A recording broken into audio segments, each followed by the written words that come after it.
Good evening, ladies and gentlemen. Please take your seats.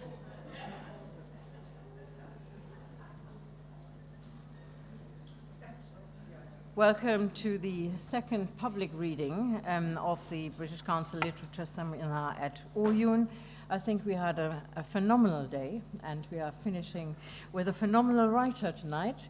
But I would first like to introduce Sinead Russell. Sinead is our Director Literature at the British Council, where she oversees the program of work with writers and other literary professionals.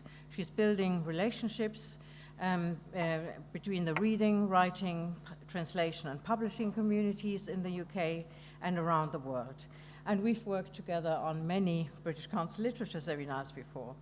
A key focus of her work has been creating opportunities for cultural collaborations, for example, through establishing the International Literature Showcase with the National Centre for Writing back in 2010, and co-founding the British Council's £5 million International Collaboration Grants Programme for work across the arts in 2021. And I've mentioned one of the grants that were given to Germany and Northern Ireland this morning when Matthias Kniep was chairing Wayne Holloway Smith. It is the Versschmuggel collaboration between House für Poesie and the Seamus Heaney Centre in Belfast.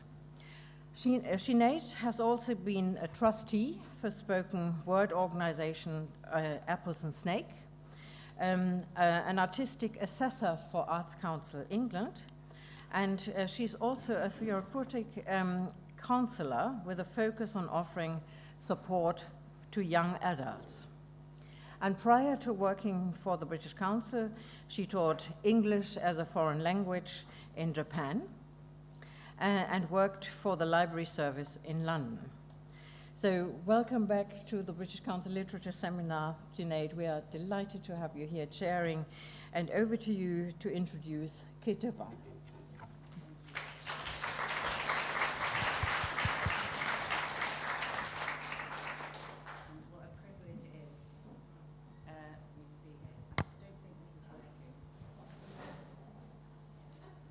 Is mine? Oh, mine is. Yours is working. Let's see what's going. Now, there we go. Thank you very much. Disaster averted. You can hear me. Yeah, what a privilege it is for me to be here introducing Kit de Waal today. I'm sure she needs no introduction, but I have to list this huge list of accomplishments anyway. Kit de Waal was born to an Irish mother and a Caribbean father and was brought up among the Irish community of Birmingham in the 60s and 70s. She worked for 15 years in criminal and family law, was a magistrate for several years, and sits on adoption panels. She used to advise social services on the care of foster children and has written training manuals on adoption, foster care, and judgecraft for members of the judiciary. Her debut novel, My Name is Leon, was an international bestseller and was where I first fell in love with her work. Was shortlisted for the Costa First Novel Award, longlisted for the Desmond Elliott Prize, and won the Kerry Group Irish Novel of the Year Award for 2017. After securing the publishing deal with Penguin, Kit used some of her advance very generously to set up the Kit de Waal Creative Writing Scholarship to help improve working class representation in the arts. This scholarship provides a fully funded place for one student to study on the Birkbeck Creative Writing MA, and includes a travel bursary and book vouchers to allow the student to travel to London for classes and buy books on the reading list. In 2022, My Name is Leon was adapted for television by the BBC, and I agree that deserves some applause.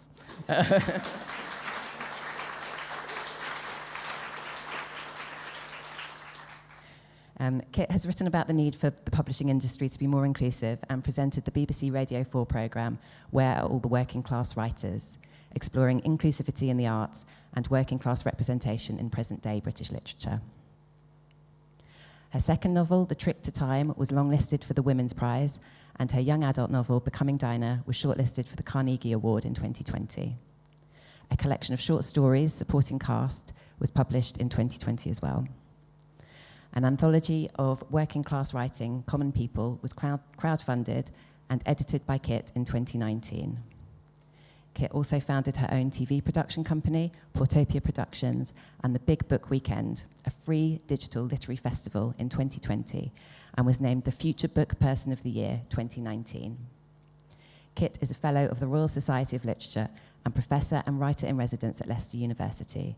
Her memoir, Without Warning and Only Sometimes, was published in 2022. Please can you give Kit a very warm welcome to Berlin. Thank you.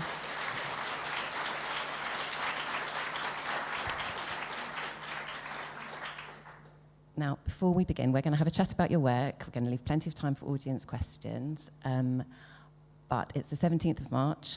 It's St. Patrick's Day, so I'm going to have to wish you and the audience a happy St. Patrick's Day. We've talked about your Irish mother, or I mentioned your Irish mother in the biography. And I'm not sure if you know, but what was the magazine? There was a magazine that listed the top 10 writers to read for St. Patrick's Day, and you were one of them. Oh my God, I'm so happy. And so we have got you here. We've got one better. We're listening to you on St. Patrick's Day, so I'm beyond thrilled. Is St. Patrick's Day a thing for you? Would you celebrate it if you weren't in Berlin? Oh my God, yes, I would. I spend a lot of time in Ireland, so, and actually there's a sort of outward-facing St. Patrick's Day, which is for, you know, the public, what they think of St. Patrick's Day. If you're in Ireland, there's a very different St. Patrick's Day. It's sort of a day of pride. It's, you'd have a drink, I mean, let's face it. But, you know, it's not the sort of massive shindig. It's just like a quiet, great, we're still here day. Well, I'm very glad that you're here and not in Ireland today. And we're going to start by talking about your memoir, Without Warning and Only Sometimes, Scenes from an Unpredictable Childhood. And I wondered if you could set the scene for us, just give us the context of your childhood.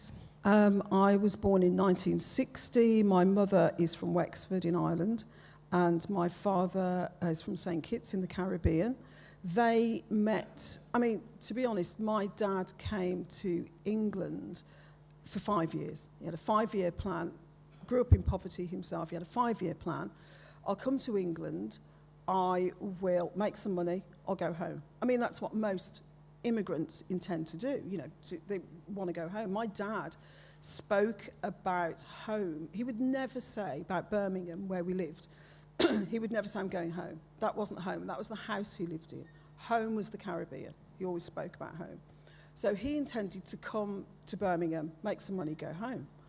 And don't meet an Irish Catholic, doesn't take birth control, is the secret. Because 5 years later, he's got 5 children. And he's stuck in Birmingham. Although he spent his all of my childhood, even till he died, talking about going home. So, my mother, of course, thought, when she met my dad, she thought she fell in love with Harry Belafonte, this super, you know, oh my God, he's Sidney Poitier, oh, he's Harry, you know, every black man she'd ever seen and fancied. So she meets my dad, but my dad didn't love her. You know, he was with her, he cared about her, but he didn't love her, she loved him. So that made their lives very difficult, and the environment that we grew up in very difficult. My father's saving every single penny to go home, so he's not spending any money on his children. My mother's got about 12 jobs and to feed us and clothe us. So it was a difficult childhood in lots of ways. The flip side of that is we became a tribe. There's 5 of us. We don't get on with Dad. We don't get on with Mum. They're mad. They're both mad. My mother did have mental health problems. So we became a tribe, all of us against our parents. And quirk of fate, they had 5 really intelligent children. My dad was not intelligent. My mother was definitely not intelligent. They had small horizons they were proud of. You know, they didn't want to know about politics. They didn't want to know stuff. And we were inquisitive and clever. So we just made fun of them. I mean, that was our sport, basically, making fun of our parents. Terrible, I know, but we did. And we grew up laughing every day, even though it was a difficult childhood, but our aim was to make each other laugh. And it was, you know, it was a happy childhood, and it was a disastrous childhood as well. Do you think we could hear a little bit? Yes, of course. I'm going to stand there because I can't use this thing. Is that on? Yes. Sure. So, just to set the scene, my mother, Irish Catholic, one day this woman knocks our door and tells my mother about paradise. She's a Jehovah's Witness. And my mother swallows it hook, line and sinker. And our life changes from that moment on. Then Mom gets baptised at the big assembly in London, and people start to call her sister. She learns all the rules and all the things she has to do to actually get to paradise. All the studying and preaching and not smoking and not fornicating, nor swearing, nor stealing, or even thinking about stealing, and giving a little bit of money if you can't afford it, and remembering the widow's mite if you can't, and making sure that everyone knows that you're a Jehovah's Witness, because otherwise you are like Peter, who denied Jesus his best friend. And grabbing every single opportunity to witness to people, even in the most unusual circumstances, like on the bus or at the park. And then answering questions at the Kingdom Hall of Jehovah's Witnesses by putting up your hand and reading a scripture. And attending every single meeting, no matter what the weather, good or bad, and deciding whether you want to be wheat or you want to be chaff. Because the chaff gets blown away, but the wheat is not. And women not wearing trousers and men always wearing a suit and tie and never, ever having a beard, because that would make them look like a hippie, but a moustache is okay. And women not teaching men, but knowing their place in God's order of things.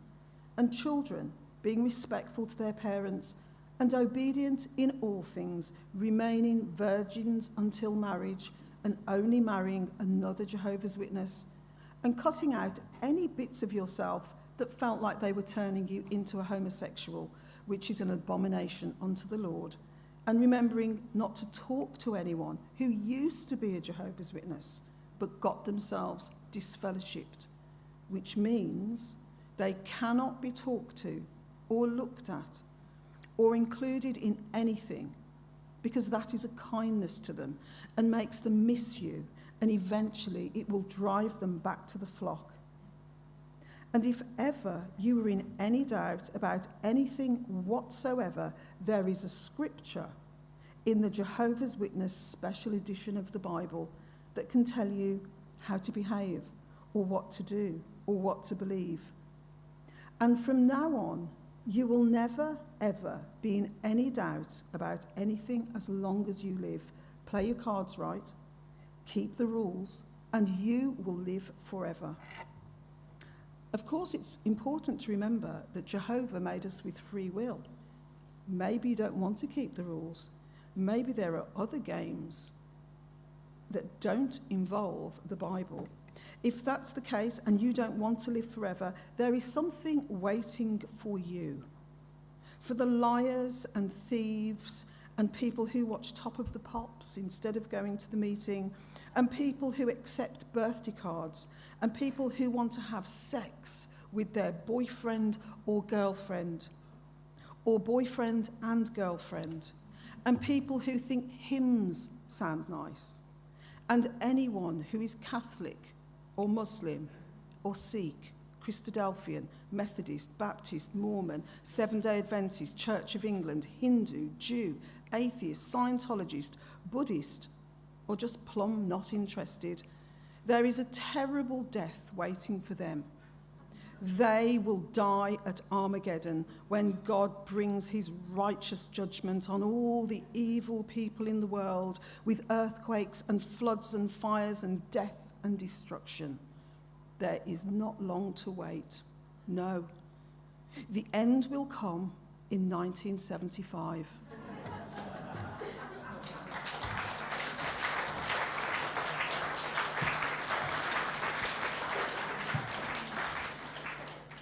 Thank you. What a powerful piece. And it's really funny. You've written it in a way that is really funny, and you can hear from the audience how much they enjoyed it. I'm also aware that what you're talking about is actually quite difficult in lots of ways. And the opening chapter of the book, I Will Die, describes what it feels like, written from the perspective of you as a small child, thinking that you will die because you want a birthday party. Absolutely, So yes. what was it like to grow up as part of that community with this sense of Armageddon just around the corner? Jehovah's Witness religion is the most joyless religion there is. There is no birthdays, there's no Christmas, no bonfire night, no Easter, no Mother's Day. There's nothing. There's no joy. There's no celebrations at all, ever. So from the time I was 6, when my mother became a Jehovah's Witness, I never had a birthday, never had a birthday party. And you would wake up when you were 11, and I'd say to my sister, it's my birthday today. She'd say, happy birthday. That's it. And you would go downstairs, and my mother would look at you as if to say, don't mention it. So you couldn't mention your birthday. Christmas Day, my mother would go out of her way to make sure there was nothing celebratory about it. It would be even more dour than usual. So Christmas Day, you'd look at the adverts, which are all excess and families around the table and, presents. And we'd be like, well, I've never had a Christmas present. So it was a difficult childhood for that. But that was minor. That was the most minor thing. The most important thing for me was that list of things that you weren't supposed to do. I did them all. I had a fag when I was 10. I loved boys. I was always like, fancy him. Stole money out of my dad's trouser pocket, swore like a trooper, still do. So I just thought, I will die. I will die at any moment when God brings the destruction, which can be at any moment. So I just grew up thinking I would never get old. I would never see adulthood. I'd never, ever have children. I would never do all these things. And all of us grew up thinking death was a certainty. I can't explain how certain it was that I would never grow up. And I can remember I was probably 22, and I left home when I was 16 because I didn't want to be a Jehovah's Witness. And when I was about 22, I was in Birmingham city centre, and it went dark like this in the middle of the day. And I just went, oh, here it is. Now, if someone had said to me, but you don't believe in Jehovah's Witnesses, I'd have said, no, I don't believe. But so deep had it gone. It was only a hailstorm. That's all it was. But I just thought, oh, here it comes. Death is waiting for me. So it's a very cruel religion. The disfellowshipping that I spoke about. So I've got 3 sisters who are disfellowshipped. That means that my mother wouldn't speak to her children. She wouldn't speak to her grandchildren. Because if you're disfellowshipped, you are shunned. It's very, very punitive religion. You can see I haven't quite got over it. So it's very, it's not a nice thing to grow up with, and it affects you psychologically for the rest of your life. No, I'm not surprised that it feels like you haven't got over it. No, I mean, I do feel like when I wrote the memoir, my Twitter feed was inundated with ex-Jehovah's Witnesses saying, thank you for exposing, because it's a cult. Of course it's a religion, and there's lovely people that are Jehovah's Witnesses. They're not cruel, but the organisational structure, which has women as second-class citizens, homosexuality is so bad. It is an abomination to the Lord, along with lots of other things. And so loads of people were sort of unloading all this desire that they had to see Jehovah's Witnesses exposed. I didn't write this to expose Jehovah's Witnesses. I just wrote my memoir. But people that have been Jehovah's Witnesses have read it and said, oh my God, I've been triggered about dying all over again. It's a weird thing to go through. And despite the fact that that's one of the things that you described that's quite difficult in the book. There are others, but it is, as you say, really, there's a sense of a bond between you and your siblings. Yes. And I love just in the front pages of the book, there's photos of you and your siblings gathered together, and there's a sense of real joy, and there's laughter, and there's fun. And was it important for you to capture that in the book? Massively important for me. I only survived my childhood because of my brothers and sisters. I dedicated it to them. I sought their permission to write it. So I was writing another novel, and I was approached to write this book. And I wrote to them and I said, I've been asked to write your memoir. I'm not going to write it unless you say it's okay. They all said it was okay. Then I finished it, 70,000 words later. and I sent it on a Friday. I sent them the manuscript, all of them individually, and said, right, you have the power of veto over every chapter, any line, any word. You say it comes out and it comes out. I won't negotiate with you. All you've got to do is send me an email, say, chapter 7, don't agree with it, take it out. And it comes out. Because I was so worried that I would misrepresent either my parents or our childhood, and that they wouldn't feel, because I've got paid for this. They haven't got paid for this. And this represents me, and I'm talking about their parents, as well as my parents, their childhood and my childhood. So it's really important for me to have their blessing, and that they would feel I'd acted fairly and true. So I send it on the Monday, and the minute I'd press send, I just thought, what the fuck have you done? If each one of them vetoes 10,000 words, I have no book. I have no book. So I was just like waiting all weekend to find out if I've got to find another 50,000 words.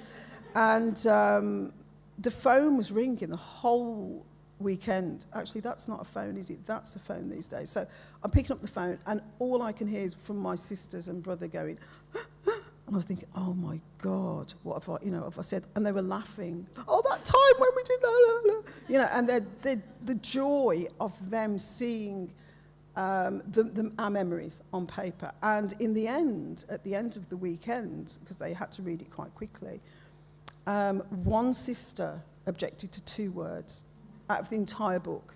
She just said, I don't like those 2 words. I said, that's fine, they're out. Everything else passed. It was great to have their blessing. That's fantastic. And how did you find the process of writing a memoir? Because it sounds like it was very different to you when you were, because you'd written novels before, short stories. Yes.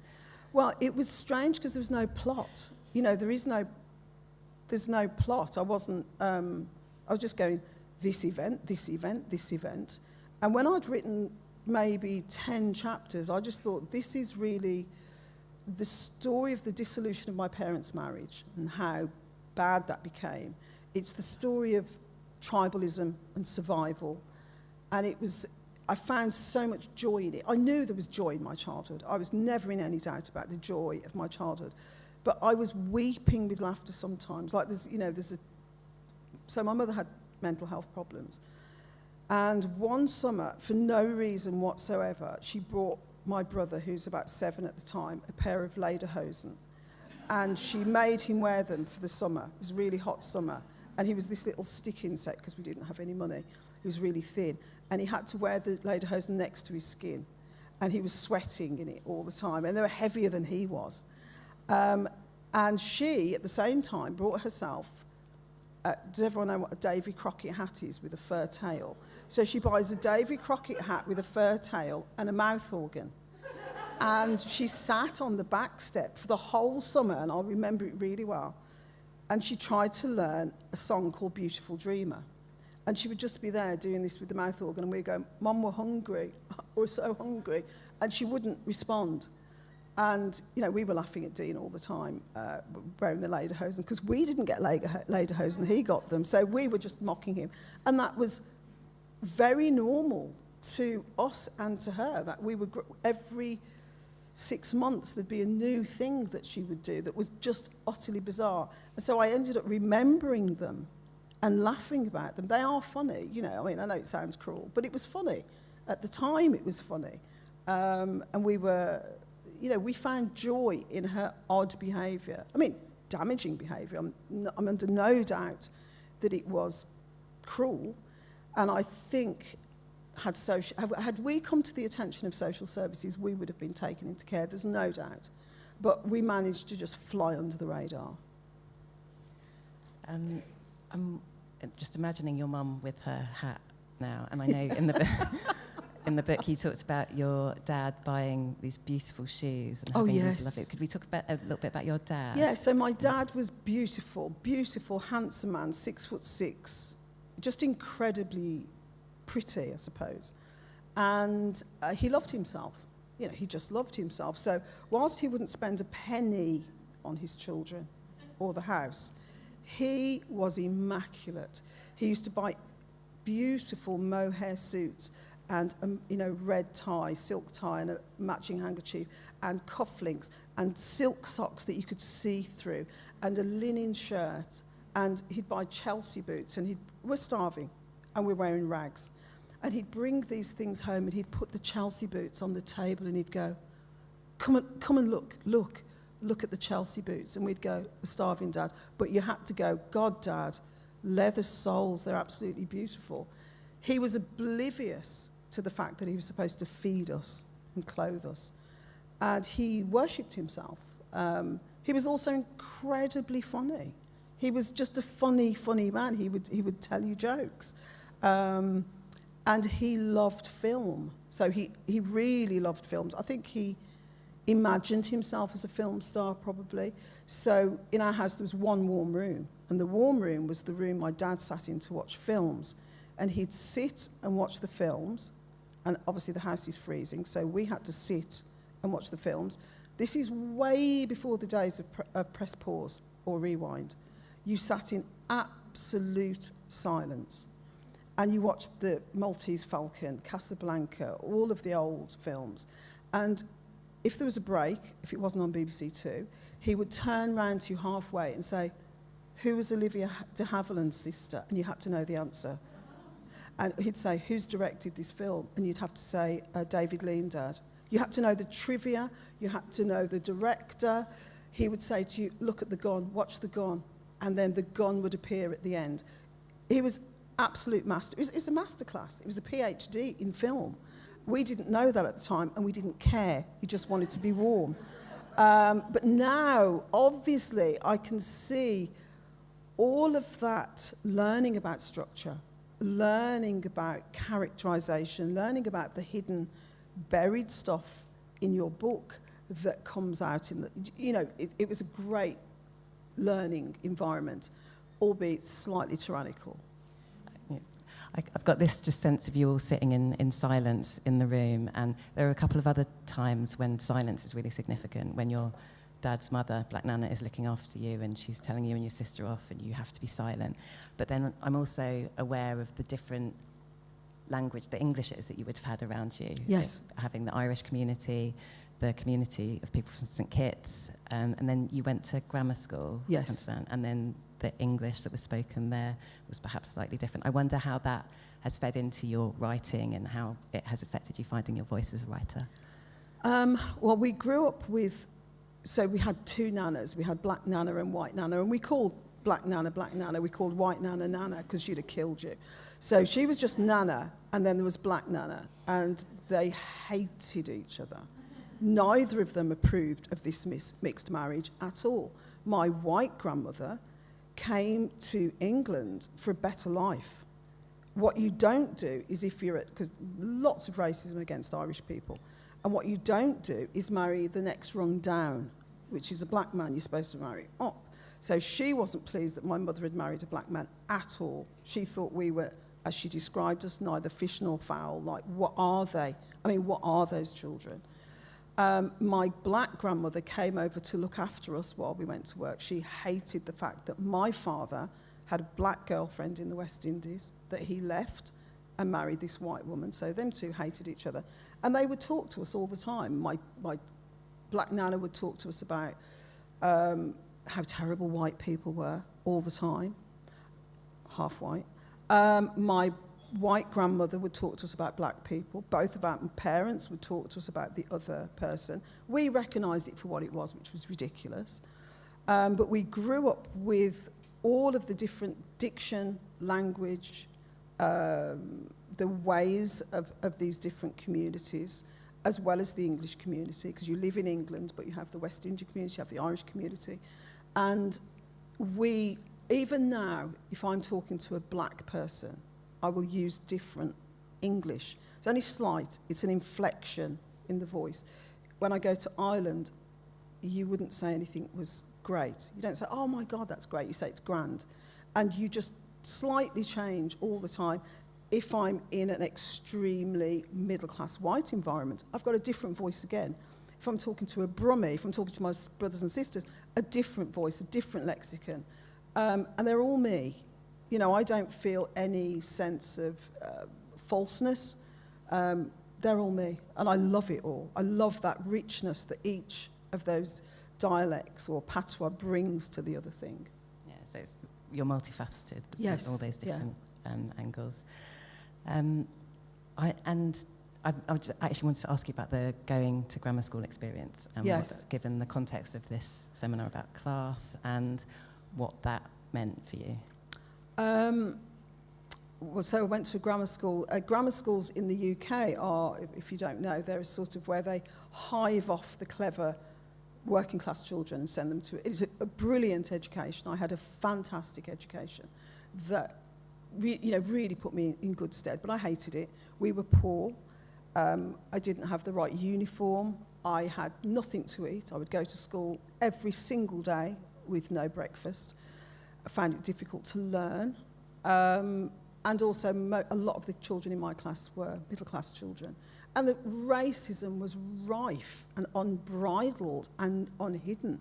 So one of the first lessons I ever went to, the teacher said, we're going to go around the class and everyone's going to tell us what they had for dinner last night. I had no dinner last night. And I'm shitting myself. I mean, she would have called it an icebreaker. Didn't use that language then. So all the girls are going round, I'm the last girl, and all the girls are going round and they're saying, oh, you know, Yorkshire pudding or whatever they're saying. And I'm like, Jesus Christ, what do you say? And she just let everybody talk. But when she got to me, only black girl in the class, she said, what did you eat last night? And I thought she somehow knew I had no dinner, which is why she'd spoken of, obviously, racism. But I was like, whatever the last person said, fish and chips, whatever, I said fish and chips, and she looked at me like, yeah, right. Because obviously I was supposed to have kangaroo or lion. I don't know what she thought we ate at home, but she certainly didn't think I had fish and chips. And that was my introduction to being treated differently at grammar school, which I was. Also, only 2 black children in the class, in the school, me and my sister, and they assumed that we'd be really good at running. So I wasn't good at running. I was starving, but they were like, black children, good at running, we're going to win the competitions. And I didn't win the competitions. I couldn't run. And one teacher said to me, you'll be good at the javelin. Spear throwing, you see, because obviously that's what I do. I throw spears in my, ancestors throw spears. So she said, you'll be good at the javelin. And do you know what I was? So that didn't help. So it was, you just learnt to live with those ridiculous expectations. And the other thing was, in 1974, there was, in the 70s rather, there was a bombing campaign going on with the Irish Republican Army against mainland UK. And so there were lots of bombs, terrible bombs, and they had a bomb in Birmingham, 1974. And I went to school on the day after the bomb, where 74 people were killed. And there was an announcement, there's been a bomb, all these people have been killed. And they start talking about the Irish. Now, nobody looks at me and thinks I'm Irish. So I was hearing now not only the black racism, but the racism against the Irish, dirty Irish, terrorists, like people speak about Muslims today. They're all this, they're all that, they just want to kill you, they're dirty, they're horrible, we should kill them, blah, blah, blah, blah, blah. And I didn't say a word. I told nobody I was Irish, because I was already getting in the neck for being black. And I thought, if I now make this big announcement that I'm part of the dirty terrorist group, it would be terrible. But it was really interesting to see how their assumptions about who I was were playing out. And people were openly in front of me thinking it was safe to be racist against Irish in front of her because she won't be that way. So it was kind of the casual racism of the teachers, the overt racism of everybody about the Irish, or certainly the other children at school. And at school, you didn't like reading. You weren't into books. Hated reading. Oh my God, so boring. And also, it was just so slow because in those days, every child read 3 pages, and so I'd read 3 pages. They read 3. I was like, can we can we go? Because I just wanted to know the story. I didn't want to go ahead, read ahead, because that would have been painful. And the boys wouldn't read properly, and they'd be playing up, and I'd be like, I can't do this. I didn't like it. It was not for me. I was tired, I was hungry. The only thing I do remember is the odd book that I read, like Shylock. I can remember thinking, why is everyone so horrible to Shylock? He only wants his pound of flesh. All the stuff they were speaking about Shylock, like Do We Not Bleed, I was like, yeah, that's me. So even the books we were reading, I sort of took exception with that Shylock was the bad guy. Still don't believe that Shylock's the bad guy, by the way. So, it was, I hated it, basically. And tell us about when that changed. That changed. So I left home when I was 16, and as I said before, I was going to die. Armageddon hadn't come in 1975, so it was going to come in 1976. And so I left home, and I thought, I'm really bad, so I'm going to die at Armageddon. And I'll tell you what, if I'm going to die, I'm going to taste everything that you shouldn't do. So I just went out there, sex, drugs, and rock and roll. 1977, sex, drugs, and rock and roll. 1978, sex, drugs, and rock and roll. 1979, and I'm like, by the time I'm 21, I'm fucked. I'm really like, I've done everything to the max because I'm waiting to die. And sort of 1981, when I have had a significant amount of drugs, I had a really bad experience, thought I was losing my mind. And I had to stop. I stopped dead. And I thought to myself, oh my God, I'm not going to die. But I will be in a mental institution. So I stopped completely doing everything. But there was a massive hole in my life now where drugs and sex and drink and everything was. And I got a job with the Crown Prosecution Service. And one day I yawned because I wasn't sleeping. I was extremely anxious. I didn't sleep at all. And I was taking dictation down from one of the solicitors. And I yawned. And he said to me, up all night, were you? And I said, no, I can't sleep. And he said, get yourself a good book. And so I said, great, yes. And I said, tell me your top 10 books. Tell me your top 10 books. I'll read them. So he gives me his top 10 books. What I didn't realise is this man had been in the army. So his top 10 books was The Siege of Krishnapur, The Red Badge of Courage, War and Peace, Three Men in a Boat. I didn't know. So I just took my money. I went to the then bookshop.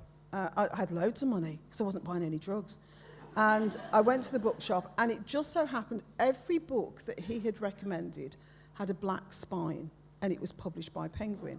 So I just bought the 10, took them home, and I found a world. I found a world that wasn't in my own head. I spent most of my life in my own head, and all of a sudden I was in France. I was in the army. I was doing all these things, and I just entered into that world. I stopped thinking too much. And if I did wake up at 2 o'clock in the morning, 4 o'clock in the morning, I'd just go down, pick up the book and read it. And as well as those military books, what else was in there was Madame Bovary. And when I read Madame Bovary, I can remember this one absolute moment where I just went, oh, and it wasn't a great sentence or maybe something people would just pass by, but it was him. Gustave Flaubert had described a man looking through a window at something he couldn't have. Oh my God, it just revolutionised my thinking about books. So I finished those 10 so fast. I went back to the bookshop and I thought the black spines, that's what, I've just read black spines, so another 10 black spines. And I did that, and I didn't know I was reading the classics. I didn't even know that phrase existed. I was just reading the black spines because you're on safe territory. Read the black spines. I read the black spines maybe 5 years of the black spines. Then I noticed that a couple of them had pale green spines. So I think they're vintage something. Anyway, I don't know what they were. So it went on to the pale blue spines now, the pale green spines, and that's like Somerset Maugham, Arnold Bennett, sort of more modern classics. And I read them and I read them. So I've got the black, I've got the pale green. Then I start to think, what is it that you like? Now, no, I'd never heard of postmodernism. I still don't know what those phrases mean. I'm reading for the love of the story. And what I realised that I loved were small stories, small people in a larger environment. So the way, like for example, Chekhov would say he buttoned his coat like this, and you knew the man from how he buttoned his coat. Small things, not the great big panorama, not War and Peace, not that kind of stuff, but little stories about little events in people's lives that were nevertheless very significant. Then I started getting a bit more discerning and reading what I wanted to read. Unfortunately, probably by now, I'm in my 30s, late 30s, and I've read men. I realise I've just been reading men because I've read the classics, which I still haven't caught up with. I still haven't read enough women to counteract the amount of reading about men that I did. It does sound like an astonishing amount of reading Yes. that you did over those years. But then there was, what happened next in terms of your journey to being a writer? Because your first book didn't come out for quite a while after you started that reading. So how did that come about? I adopted 2 children, and the second little boy that I adopted was very ill, and I had to stop work. And because I'd done all this reading, I just thought, do you know what I'll do? I'll write a book. You know, it'll be great. I'll be really good at it. They'll publish it, Penguin will publish it, and, you know, yeah, that's what I'll do. So I was 41, and I wrote a book, and it was shit. You know, I was shocked. I was shocked that I couldn't get the picture in my head to match the words on the page, and I couldn't be Somerset Maugham. How could I not do it? I was really surprised. So I worked on the craft for many years, trying to get better. So I wrote 2 novels, couldn't get published, and my 3rd novel was My Name is Leon, which came out when I was 56. So it was many years of being humble, knowing that you've got to actually do the work. You don't just say, I read books, therefore I'm a writer. You have to do the work. You have to learn the craft and be respectful of the craft and the work that other people have put in to do their books. So I did that, and it was great. I mean, you know, the minute I started writing, I was like, oh my God, no, this is it. This is so much better than drugs. This is so great. This is what I want to do for the rest of my life. It was very visceral, my relationship with writing. I was just like, oh, you know, that's what I want to do. And it was such a huge success, Yeah. for very good reason. It's an absolutely fabulous book. What was that like for you? I didn't know anything about publishing. I didn't know you needed an agent. I had an agent, but before that I didn't know. So I didn't know how great that was. And I didn't know how lucky I was. I just kept thinking, you know, why is everyone talking about it? And I didn't have a painful journey to publication like a lot of people do. I didn't. And it was overwhelming, the response to it. But at the same time, it's only now, really, I look back and I go, my God, that was something. At the time, I was just like, what's going on? I didn't get it. I didn't get it. I was very pleased. I was really happy. But now, looking back and seeing people that I learned to write with, some of my friends, they have as much talent as me. They are as dedicated as I am. And they haven't had the breaks. I had some breaks. I had luck. I had people ahead of me. I had people that believed in my writing. And I was lucky. Luck played a big part in my success. And I see other people that haven't had that journey. And I think it's very unfortunate that luck does play such a part. And here and now, I would also like to acknowledge Bernadine, who was one of the first people that told me I could write and showed faith in me way before I was published, way before My Name is Leon was published. So, you know, actually I was doing an MA in creative writing, and Bernadine came to give us a talk, and she said to me, afterwards, have you ever thought of doing a PhD? She was one of the few people, it was me, there's a big class, and she asked me, you know, it was really those little bits of faith that people put in you are very, very significant. You know, I didn't realise at the time that I was going to have a successful book. I didn't know I was going to be a successful writer, but that sort of drip-fed, you can do it, and people bothering to say that to you, as Bernadine did, it's very significant. I'm so glad that Bernadine did say that, and all of the others, because we're so lucky to have your writing. And I feel that you do a similar thing with other writers. So the way in which you try and lift other writers up too and give them a platform really follows what you've just been saying about Bernadine too. I wonder if this might be a good time to move on to talking about Common People, Yes, yeah. the anthology that you edited of working class writing. Do you want to read from it, perhaps? Yes, I'll just put some context in it. So I was interviewed by The Guardian, about My Name is Leon, and by coincidence, the person that was supposed to be interviewing me, who's a books journalist, couldn't go. So they had this Dawn Foster, who's a very well-known left-wing journalist, who was talking to me. And as she was talking to me, she said to me, you know, what about this? And I said, well, where are all the working class writers? And I genuinely meant, where are they? I thought they existed. You know, there was a sort of, you know, where's my tribe? I was asking her.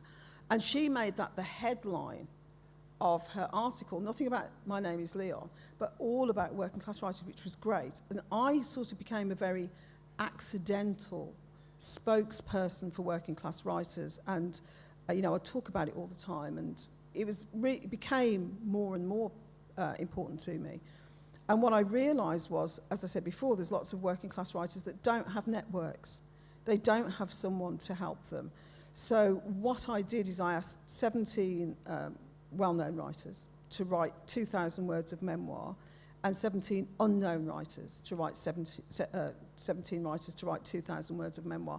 And they appear in the book together, side by side.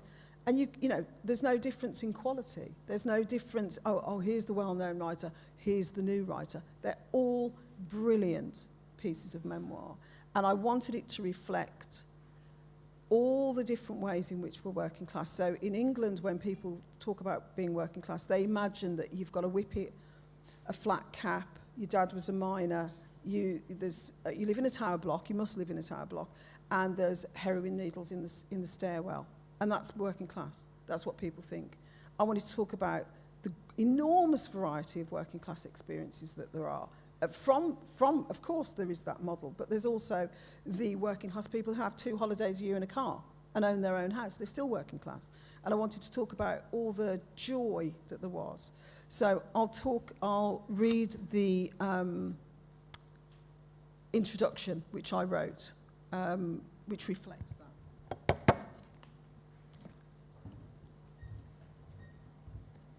And every word I write in this is true. I start by saying how bloody hard it was to write this introduction. I started this forward a dozen times. I thought I'd start off with something witty and literary to show that common people can quote the classics and should be taken seriously. Then I decided, no, be yourself. So I began with a riff about what it's like to be working class. How, when all the world wants the same thing, a long life with enough to eat and a sound roof and a good education, meaningful, paid employment on safe streets and a reason to laugh from time to time, working class people have to pick a few things off that list and do without the others. Bleak, I thought, too bleak. Context is where I went next. Facts and figures, dazzle them with science. I was going to spend 500 words on how many of us there are, how much we live on or can't live on, by what horrendous percentage living standards have declined and poverty has increased. And can I just say, this is 4 years ago, and it's worse, certainly in the UK at the moment. And the precarious nature of working class life today. I would demonstrate with a graph, or preferably a Venn diagram, the grim intersection of class, race, disability and gender. But there's already an academic in this book who does it better than I can, so I thought I'd better leave the numbers to the expert. I wanted to throw in an amusing anecdote about the editors and agents who took me aside at book launches and whispered, "I'm working class too, you know." And I heard in their confession a pride and nostalgia for the lives they had left behind or had to hide. I also heard relief that at last someone on these pages might tell their story and say, it's okay to be working class. You can step out of the closet or broom cupboard, but I'm not a comedian and the anecdotes weren't that funny. In the end, fittingly, this forward is an opportunity to thank everyone who has supported this book, this cause, this telling of untold stories. To all the writer development agencies and the National Centre for Writing, thank you for the massively difficult task of sifting through so many thousands of submissions and providing us with the 17 excellent memoirs by brilliant new writers whose lives demonstrate such resilience, humour, solidarity and courage. To all the published writers who leapt on board at the first opportunity, lending their names and their stories to this book of common people, thank you for your generosity and faith in this project and for standing alongside us. And to you who have pledged good money and time, who have tweeted and liked and cheered from the sidelines, thank you to all of us sincerely. Most of all, these memoirs, written in celebration and not apology, I'm just going to say that again. These memoirs, written in celebration and not apology, are dedicated to everyone who has yearned to see their life on the page, who has hoped one day to read about working class lives told by the working class people who have lived them. Today's the day. Enjoy.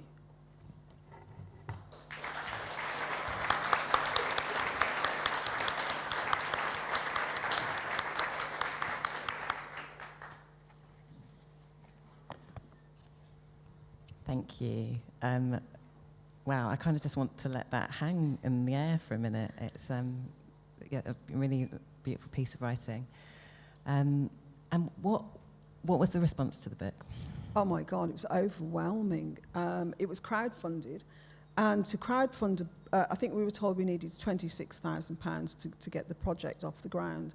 So I put a tweet out and I told everybody, and the people Unbound, the publishers, have said, look, this normally takes about 3 months, and we did it in a week. People just like throwing money at us. We exceeded that money so quickly. And then I had loads of emails and tweets and messages where people say, do you think I'm working class because my dad worked in a factory but my mum was a teacher? And I said, I don't know, are you working class? How do you feel about it? And people who would say, hang on a minute, if those working class writers were any good, they'd already be published. And I think, just shows the absolute living bollocks of that the cream will rise to the top. No, the cream doesn't rise to the top. The cream's having a very hard time paying the rent. So it's not the case that if you're good enough, you make it. That's not the way the world's constructed. It was a joy. It was a joy when it was a success. To say, I actually put out a tweet that said, the knob that said this, you know who you are. And I really loved the fact that it was such a success, because this, you can't, as I say, you can't tell the difference between the published writers and the unpublished writers. The writers who have had a book out there or 10 books out there, and the writers who have never written before. There is no difference. These people are having an opportunity for the first time in their life, and it was really important to me that the book was of such a high standard and did so well and continues to sell a lot of copies. I think it's fantastic. I mentioned to you yesterday seeing some of the writers who have been published for the first time talk about their pieces. It was such a powerful session. And as you say, absolutely amazing writing. Within the book, Lisa McInerney writes a piece about how once you become a writer, there's this sense, and it's come up earlier on in the day, that you're no longer working class. Yes. Has that been an experience that you've had? I've certainly had it levelled about me, and I have lived a middle-class life. I was married for 25 years to a barrister, to a QC who had a lot of money.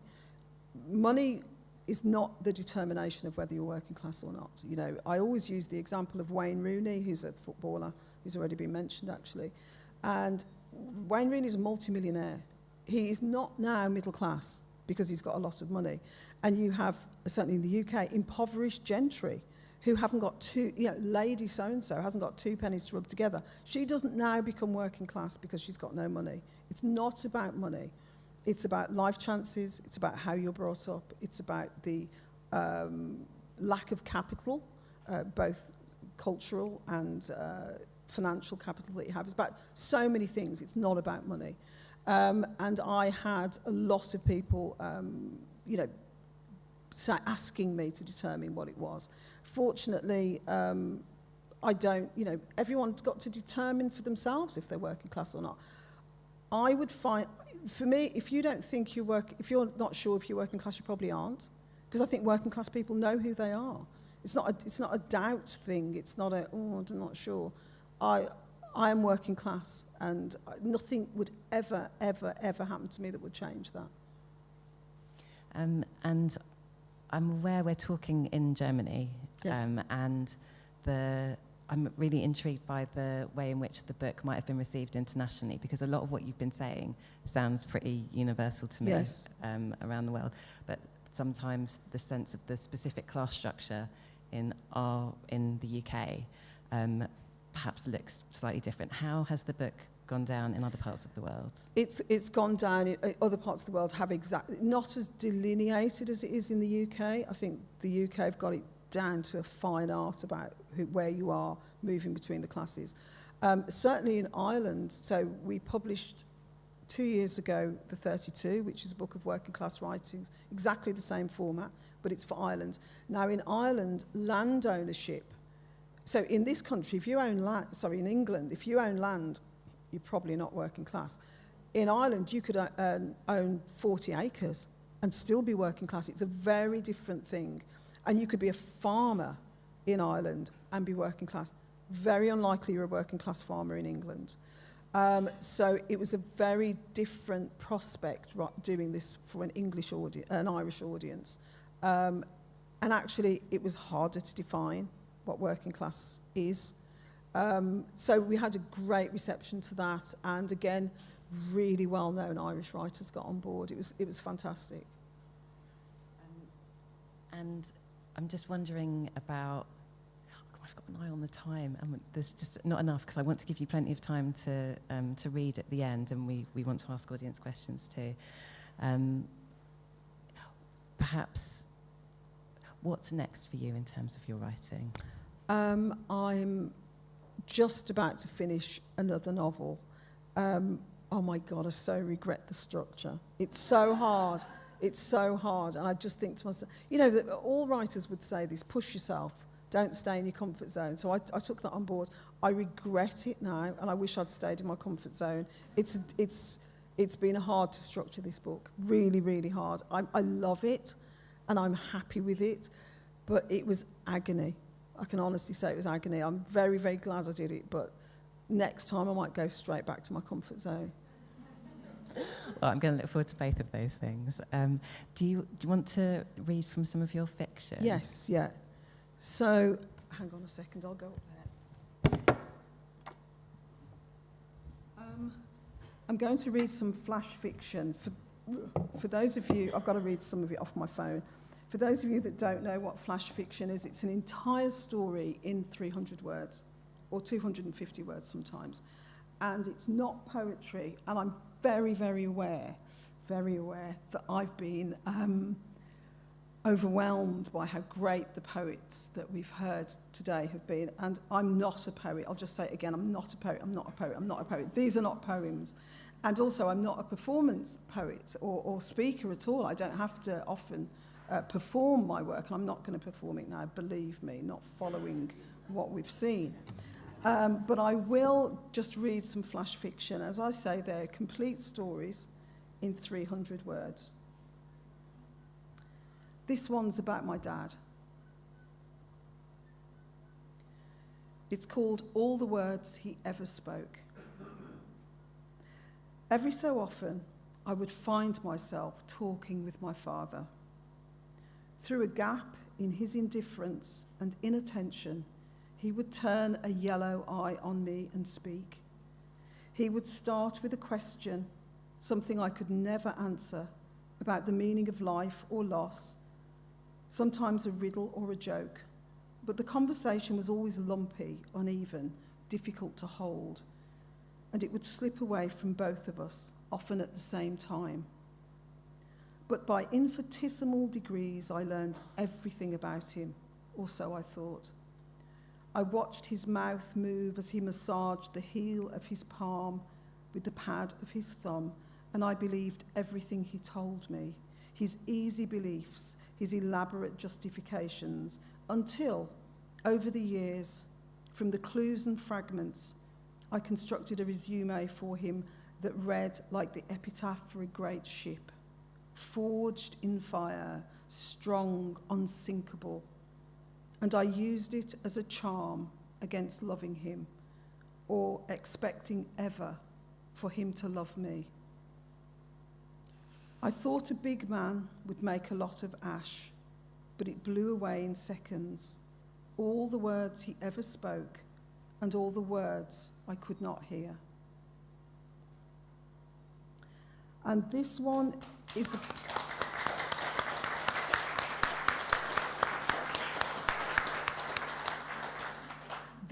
about Jane Eyre. I discovered Jane Eyre. Oh my God, what a great book.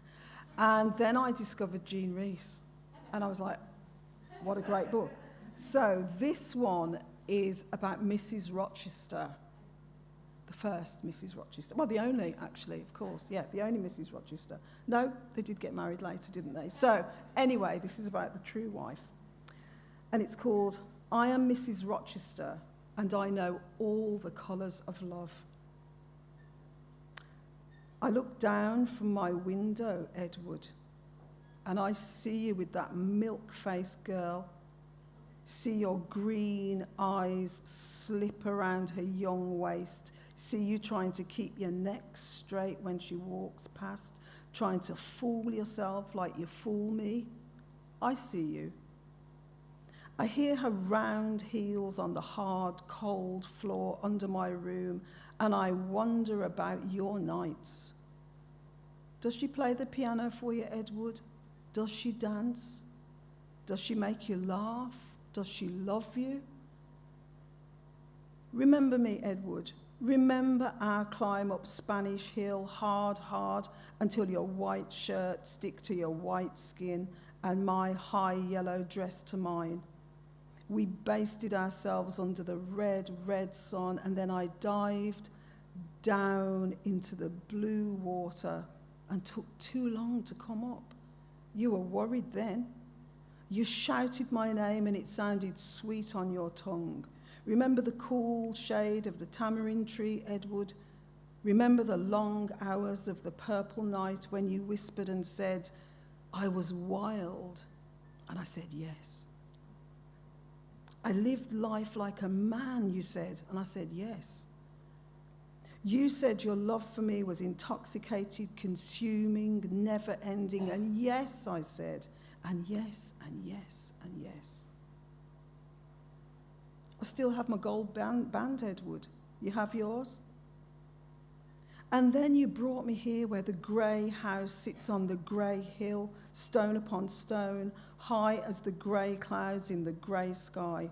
The mist off them fields of yours, Edward, slipped under our bedroom door and seeped into your bones, Edward, and into mine. I wait for you to climb hard back to me, and I think of diving down again, Edward, diving down to you.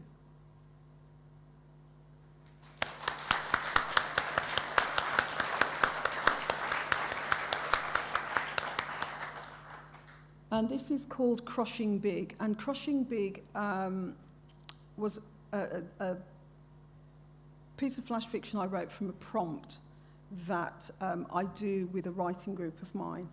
And on this particular occasion, we use just a page from a book. And on this particular occasion, we were using Vogue magazine for our prompt. And the prompt was, this year we are crushing big on velvet. And I had no idea what I was going to write, and this is what I wrote. And it's a true story, by the way. It's about somebody I know. The mother has 4 children and is never late. She wears her cagoule like a fur coat. I wonder if I'm in love. She brings cinnamon cakes for the school fair, still warm from her Aga. She smiles at me, because she smiles at everyone, and offers me a bun on the sly. She winks, and I wonder if I'm in love. Our children walk home together after sports day, and she links my arm. Her Angora cardigan catches on my watch, and we put our heads together to untangle. I would rather not. I would be chained to her forever. My daughter's crushing big on her son. She wants to be his girlfriend, she says, and I am jealous of her guileless desire, her expectation of a happy ending. I tell the mother, and she laughs. I can see down her clean throat, glimpse her beating heart.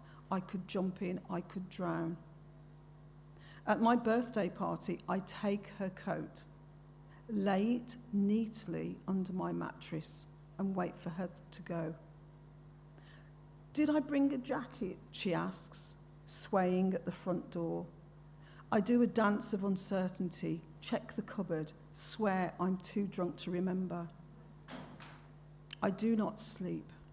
I am in love. I feel her shape beneath me. She will have fluff in her pocket, a bus ticket, a baby's button. And tomorrow, when the children are at school, I will wrap her arms around me, hold her close.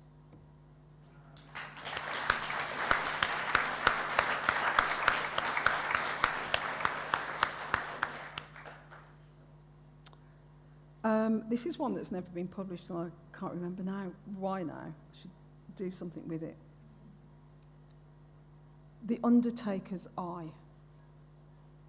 I passed a speeding hearse today on the fast road out of town. It was no mean feat to overtake it uphill on a wide bend in early morning rain. Its windows streamed and the blonde wood coffin inside shimmied on its plinth. There were no mourners in the car, just 4 black-suited men dressed for death. One read a paper in the back and picked his teeth in blank-eyed concentration. I saw all of this in my rear-view mirror. I saw the driver whistling. I was early for my mother's visit. I sat by the bedroom window to read her a story, Trollope or something like that, Thackeray, Dickens. She stared at me from a crooked face, and when I looked away, I saw the hearse again, slow now and dignified. Later, I closed the book and washed my mother's face. I dressed her in clean white clothes and placed her hands, one over the other, on the blanket. When I kissed her and told her I remembered my promise, I smelt the green of my childhood summers, and I was long with my goodbye. I took the back roads home through granite lanes cut into the hills and down past open fields away from my mother's village. This time I saw the hearse outside the church, its back door open like a gaping mouth. The coffin had gained flowers and family and knots of neighbours that stood at a distance in quiet respect. I mounted the curb to get past, and one of the undertakers winked as I went by. I knew he had a newspaper under the seat. I knew his teeth were picked clean. He knew where I was going and where I had been.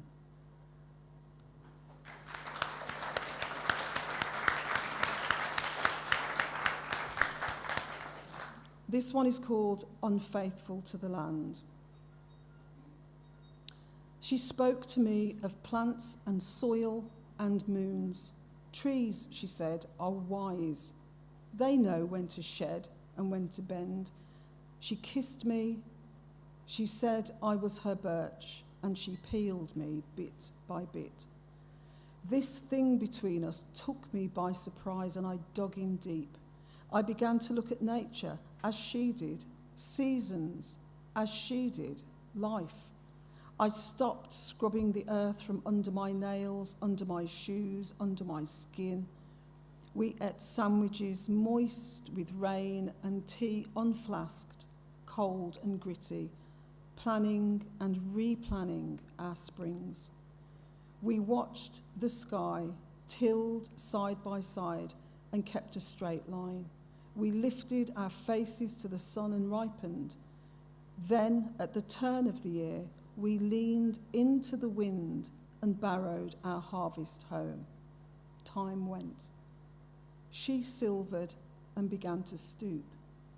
She sat to weed and turn the earth, and then turned it again and again. I made markers for seeds, then markers for flowers, then markers for keys and kettles and coins. She began to sing alone, songs I'd never heard, and one day, suddenly, she recounted like a litany the names of all the rooted things she loved, and stopped when she got to me. Summers are cool now, and winters come quick and linger. Some days the door remains bolted, and I am unfaithful to the land.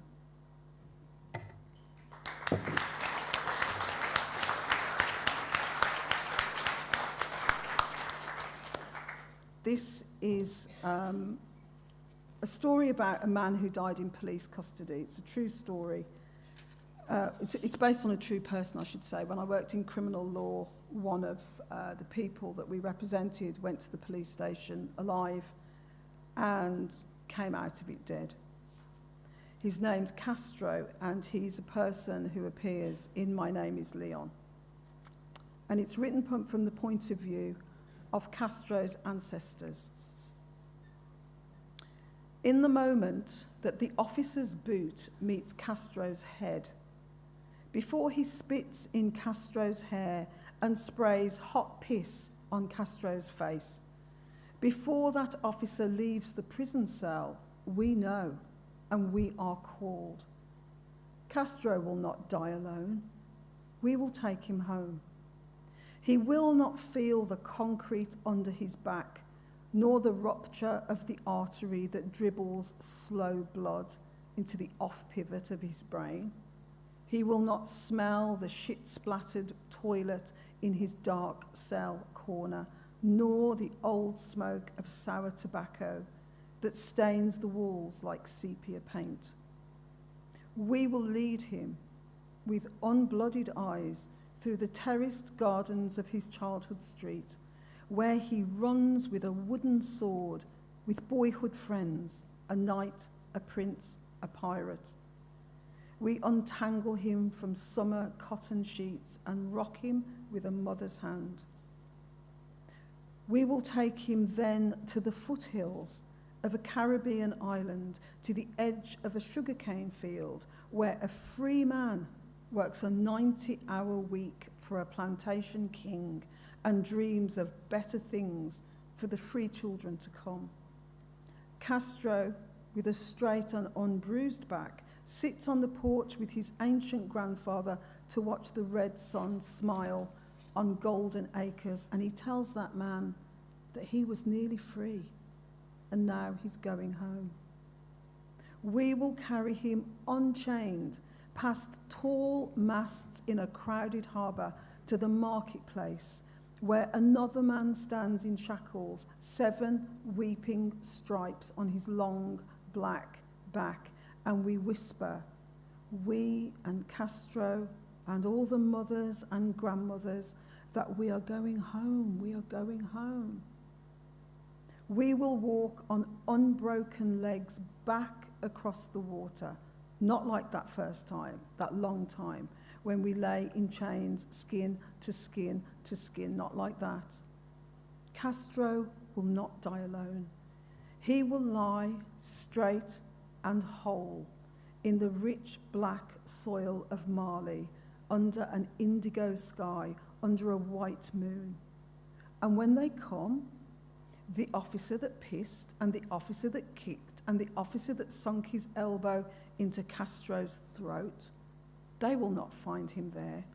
He will be with us.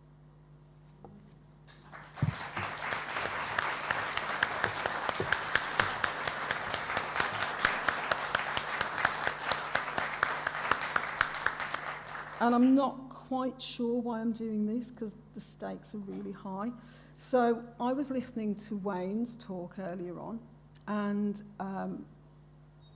amazing, he was reading something out. And he read out the line that says, "Look how I love you." I don't know what he said next, because I just heard that. And this bit of writing, it's a tiny fragment of writing, came to me, and I've written it in today.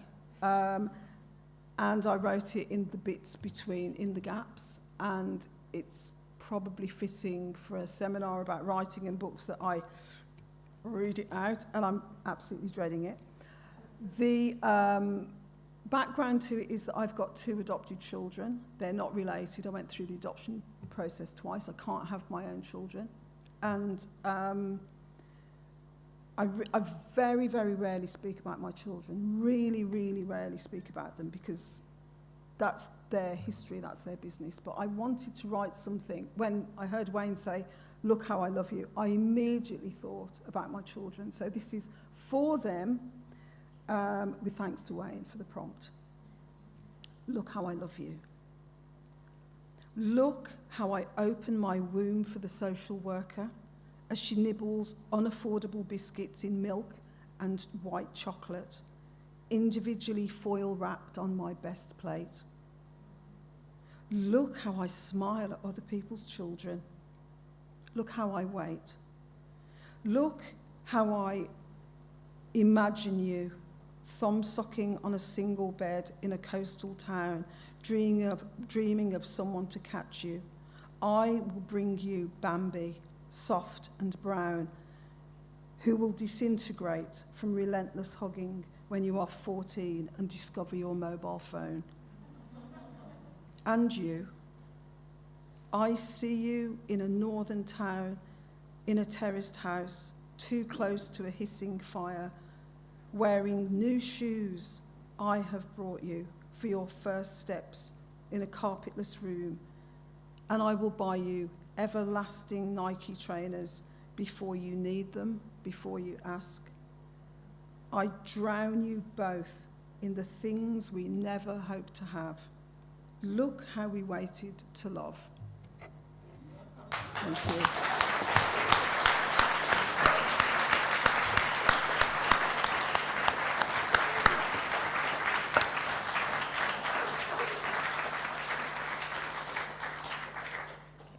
Absolutely incredible, just incredible, and you have filled this whole room with love. Thank you for that reading. And now it is time to come to the audience for their questions. I can't quite see. No one's brave. Don't be shy. Got one here, front.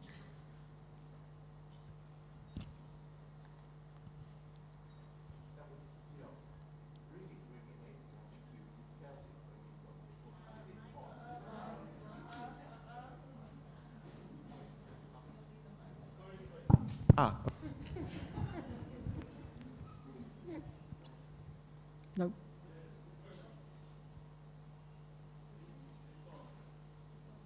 Oh, yeah, okay. That was absolutely... Thank you.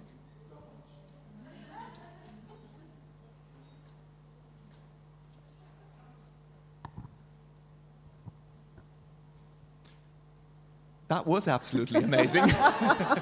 Thank you. And there were so many things. I don't even know where to start. What struck me is that you said I'm not a poet, you know, just before you read the flash fiction. And I was wondering, why are you saying that? You know, we didn't know why you were saying it. But then when you read the flash fiction, I realized, well, it is incredibly powerful, considering that it's fiction, Yes. not poetry, Yes. and that is only 300 words, you know, so it's not like we get a whole novel. I've only ever read flash fiction. I've Yes. never listened to flash fiction. And I think, no, it's not poetry, but it's incredibly powerful. And you also said, I'm not a performer. But, you know, the way you had been speaking together, having this dialogue, and the way you read the flash fiction, you're performing it so Thank you. amazingly. You know, and this is, I think, you really took us along with you on all these several journeys. You know, so that is different to reading a chapter, say, from a longer piece. That was wonderful. But I actually wanted to say what struck me as well is that, you know, you talked the most about class, you know, compared, you know, to everybody else until now. Now. That is something that I was wondering about, actually. In the seminar, I think the topic is fabulous, and it's so important. And I think everybody here does somehow associate its importance also with the UK. You know, there's class everywhere, Yes. but, you know, somehow in the UK it gets talked about more. And as you say, you've got it, you know, it distinguishes people in such a clear way. Yes. But we haven't really inquired about it that much, I felt. And so I'm asking you, how do you define it? Because you did tell us what it's not, and it's capital, but not money, etc., etc. Yes. And you said working class is something that will never be taken away from you, you know, no matter what Yes. happens in your life. I was thinking, what is it actually? You know, I found it more and more puzzling as I was listening. I am very convinced that, you know, writing and class come together, and I think it's wonderful to look at these intersections. But I think it's also important to, you know, try and engage as you've been doing. So maybe I could just ask you to sort of, just for me, Yes. sum it up once more. Thank you. I hope that's a good Tomorrow question. we are actually having a discussion about that. The four of us will be discussing class and the different demonstrations of class, how you define it, how you self-define, how it affects the arts, significantly affects the arts, but not just the arts, many different areas of life. So come tomorrow and hear what we've got to say about it.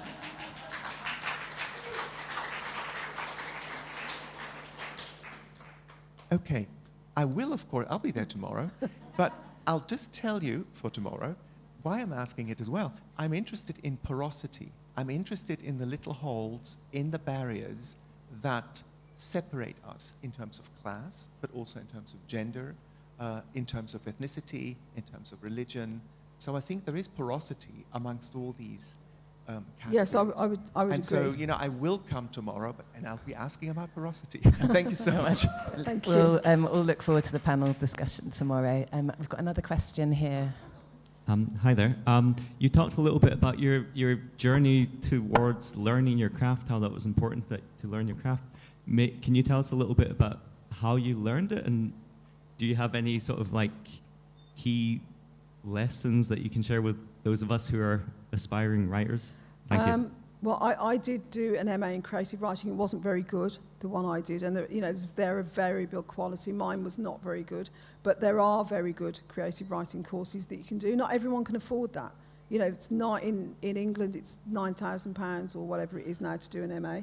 So a lot of people can't afford to do that. I did mine, but what I also did alongside doing that is that read a book that you love, or the sort of writer that you want to be. Read a book like that and work out why you cry on page 17. How's the reader made me cry on page 17? Why am I worried on page 94? And actually interrogate the words on the page. If you can't do an MA, you know, you can read, and don't read a book that you've never read before. Read a book that you know really well and work it out. And so obviously read a lot. You'd be surprised how many writers don't read. Would-be writers say, I never read. It's like saying, you know, I want to be a chef and I only eat McDonald's. You know, you've got to taste the stuff. You've got to work out what you know, what are the tricks that writers use? How have they constructed that sentence? What does the amount of white on the page, what does that tell you about how to read that page? A lot of white on a page means you're going to get through it quickly. So this is a fast part of the book. It's an action bit where you go, oh, wow, and you're getting through the pages. No white on the page, dense text. You're going to move through that text very slowly. So this is the thoughtful part, or the deep part, or the intense part. So there's loads of things that you can do just with your eyes, just by reading and interrogating words, learning the craft, going to courses, listening to your favourite author. If you've got no money, go on YouTube. There's so much stuff on YouTube from writers talking about the craft, and work out the different bits that make up a book. Dialogue, some of it's dialogue, some of it's description, some of it's structure, some of it's characterization, and just study those bits. Because to do a course is really expensive for a lot of people, and not everyone, by any chance, by any means, do you have to have an MA to be a writer, or any kind of qualification. But you have to have respect for the craft, definitely.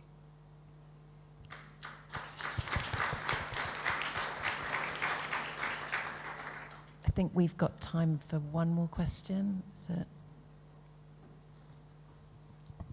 Hello. You've talked a lot about your every reiteration in your life, and vulnerability seems to be something that comes up a lot. And you seem to have a lot of emotional fortitude and emotional resilience. And that's something that I would like to grow, as it builds a community.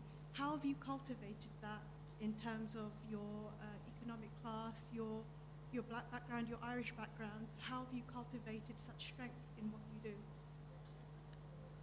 I didn't know how to... I think you don't get that on your own. I think you get that from other people. Being vulnerable is important with friendships and relationships. If you're always the strong person, if you're always trying to project that, if you're being willing to say, I don't know, or I'm hurt, or I got that wrong, all of those things that make you vulnerable are really important in growth. So, a child, when they start to walk, falls down and hurts themselves. And as an adult, we need to make mistakes and fall down, but it's the getting up, and it's the doing it again and doing it again. And so for me, nothing about who I am have I done alone. I've done it with the support of my brothers and sisters, generosity from people going ahead of me, from people that I talk to, that I learn things from, listening carefully to what people say, and loving. Loving's a great act of bravery, to love anybody and to love anything, because it might not work out. And continuing to make new friends and to love people and to try and understand people, and be definitely willing to want to say, I was wrong. I think that gives you a lot of... It's one of the hardest things to do, but it's it's the best way to grow. To go, oh, I got that wrong, and now I think about it differently. I can remember the first time I was 17, and I just stopped being a Jehovah's Witness, and I was in a supermarket, and there was a man in front of me. I lived in a very bohemian part of Birmingham. There was a man in front of me, and they were putting their stuff in a basket, and this man kissed a man in front of me, and I'm stained by the shit of Jehovah's Witnesses. I remember going, oh, God. And my sister looked at me like, really? Are you going to think that's wrong? And I thought, oh my God, I'm wrong. And it was such a pivotal moment in my thinking about throwing off the things I thought were right, and becoming a new person, if you like. It was a tiny thing. But I think it's helped me try still to do that, to say I was wrong. Especially, to my children, if I told them off, if I was horrible to them, to say I was wrong, it's a big thing I hope I never stop doing.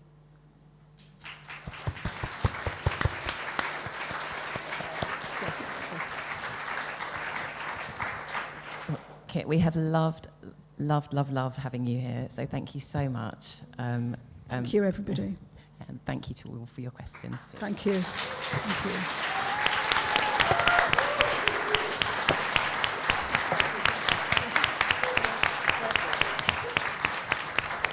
Thank you so much, both of you. I'm really touched by how much you've shared with us this evening, and that's true for everybody. And I don't agree with Mark at all that we didn't discuss class. I think it came through, and we will finish with a wonderful panel discussion tomorrow, I'm quite sure. So thank you for being a wonderful audience. Thank you to the writers. It's been a great day. And we reconvene tomorrow at 9:30 for those of you who are interested in further workshops. I'm sure yours will be packed again. And we finish then at 11:30 with a panel discussion. So great program for tomorrow. So let's have a drink on St. Patrick's Day. Have a good evening. Thank you.